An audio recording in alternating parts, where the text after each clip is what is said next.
ভাগ্নির birthday উপলক্ষে দেখো সারা খাট জুড়ে বেলুন ফুলিয়ে রাখা হয়েছে। ঠিক আছে, এবার এগুলোকে সাজানো হবে। এই দেখো, ঠিক আছে,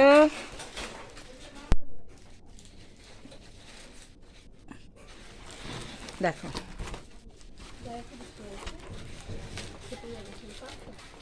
চলছে বেলুন দিয়ে ঘর সাজানো। বন্ধুরা, বসিয়েছি পায়েসটা আমিই বসিয়েছি। এইবার কি হয়েছে জানো, গ্যাসটা ঠিক মতো জ্বলছে না। বেশ অনেকক্ষণ ধরে ধৈর্য সহকারে পায়েস করছি, দেখতে থাকো। চলো আরও দেখি, এই পায়েস রেখে আমি অনেক জায়গায় ঘুরতে পারবো। চলো একটু দেখে আসি আর কোথায় কি হচ্ছে। এই যে চিকেন কষানো চলছিল, এইবার গরম জল দেওয়া হলো। দেখো,